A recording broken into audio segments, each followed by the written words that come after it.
आम मचा है, हड़कंप मचा है, मचा नहीं है, कमर तोड़ दी गई है। लेकिन योजना बहुत बड़ी थी, बहुत बड़ी, और इनके ऊपर कोई असर हो नहीं रहा था। एक के बाद एक्शन हो रहे थे, लेकिन कोई असर नहीं हो रहा था। इन लोगों की ढिठई, इन लोगों की गुंडागर्दी, इंस्टीट्यूशन को तबाह करने की इनकी योजना लगातार चल रही थी। मैं बात कर रहा हूं ठाकरे गैंग की और खान गैंग की, जिसकी बहुत बड़ी किरदार थी रिया चक्रवर्ती और उसका भाई शोभित चक्रवर्ती, जिसे आज भी लेगेसी मीडिया चैंपियन बनाने में लगी हुई है। क्यों? क्योंकि अगर रिया चक्रवर्ती कहीं से भी गिरफ्तार हो गई तो सारी पोल पट्टी खुल जाएगी। लेकिन एनसीबी का तांडव शुरू हो गया। तांडव जिसको आप कहते हैं ना, तांडव, ताबड़तोड़ एक्शन, ताबड़तोड़ एक्शन।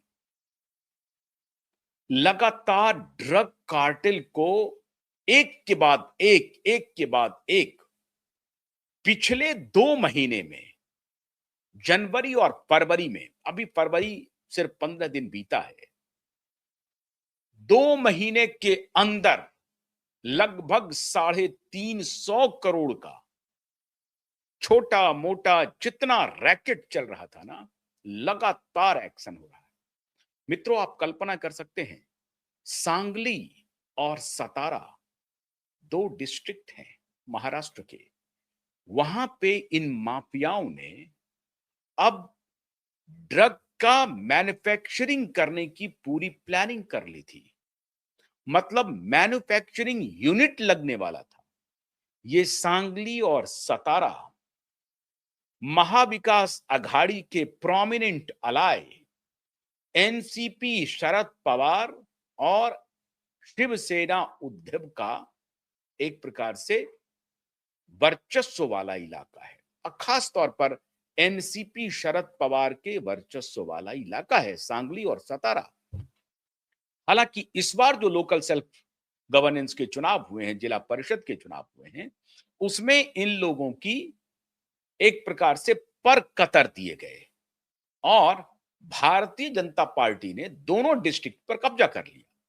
लेकिन सतारा और सांगली जैसे इलाके में आखिर ड्रग पेडलर ने, ड्रग सप्लायर ने, ड्रग माफिया ने कैसे अपना टेंटिकल बढ़ाने की योजना की थी, कैसे उनकी प्लानिंग थी कि अब जो हम 7 समंदर पार से ड्रग लाते हैं, और खास तौर से पाकिस्तान अफगानिस्तान के बॉर्डर से गुजरात और मुंबई का जो कोस्टल इलाका है, उससे जो हम ड्रग की सप्लाई कर रहे हैं, और तीसरा नेपाल और श्रीलंका और बांग्लादेश के रास्ते जो हम ड्रग की सप्लाई कर रहे हैं, उससे बेटर है कि क्यों नहीं ड्रग की मैन्युफैक्चरिंग कंपनी, फैक्ट्री भारत में लगा दी जाए, और भारत में भी सांगली और सतारा में लगा दिया जाए, और सबसे बड़ा जो कंजम्पशन का सेंटर है मुंबई, और मुंबई का बॉलीवुड, जहां रातें रंगीन होती हैं इन्हीं ड्रग माफियाओं के सब कुछ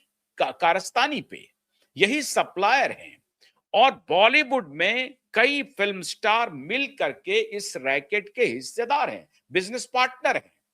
और इस बिजनेस पार्टनर का जो सबसे बड़ा मुखिया है, वो ठाकरे का बेटा है, आदित्य ठाकरे।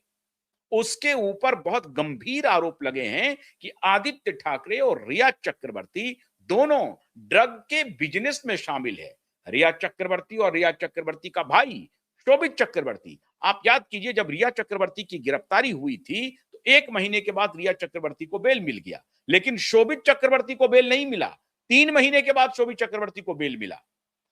फिर भी माफियाओं ने जैसे तैसे, उस वक्त उनकी सरकार थी, दबाव डाल करके, हाई कोर्ट पर दबाव डाल करके, अपने बेंच में उनके केस को ले जा करके बेल दिलवा लिया था।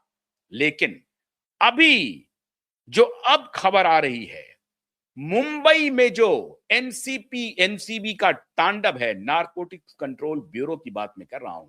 आपको याद होगा कि अभी कुछ दिन पहले नारकोटिक्स कंट्रोल ब्यूरो के जो उस वक्त के डायरेक्टर थे समीर वानखेड़े, जिसको फंसाने की उन्हीं की डिपार्टमेंट ने पूरी प्लानिंग की थी शाहरुख खान के बेटे के मामले में, 30 करोड़ के घूस देने के मामले में। वो पूरा केस कंप्लीटली खत्म हो गया। इसके अलावा उनके ऊपर जो और करप्शन के चार्जेस लगाए थे, सारे करप्शन के चार्जेस खत्म किए गए। और जो सैट है, जो ट्रिब्यूनल है, जो ब्यूरोक्रेट्स का या पुलिस अधिकारियों का, एडमिनिस्ट्रेटिव ऑफिसर का जो परेशानी या उनका अगर कोई गड़बड़ी है उसको देखती है, तो सैट ट्रिब्यूनल ने पूरी तरह से समीर बानखेड़े को क्लीन चिट दिया। मतलब समीर बानखेड़े को फंसाने की पूरी प्लानिंग थी। तो दो तीन काम एक साथ हुए। एक तो समीर बानखेड़े को क्लीन चिट मिला, और दूसरा समीर बानखेड़े ने जो टिप्स दिए थे भारत सरकार की खुफिया एजेंसी को, और खास तौर से नारकोटिक्स कंट्रोल ब्यूरो को, जब वो खुद थे पदस्थापित, तो उन्होंने पूरा 3000 पेज का डॉसियर बनाया था, जिसमें कौन कौन खिलाड़ी शामिल है, जिसमें डिनो मौर्या की क्या भूमिका है, सूरज पंचोली की क्या भूमिका है, रिया चक्रवर्ती और शोभिक चक्रवर्ती की क्या भूमिका है, और इस सबका रिश्ता खान गैंग के प्रोटेक्शन से है। खान सबसे ऊपर बैठे हैं, भाईजान। इनके और भी यार दोस्त हैं। ये सब महेश भट्ट की बेटी पूजा भट्ट, आमिर खान, ये सारे लोग इस पूरे गैंग में शामिल है। अख्तर है ये जो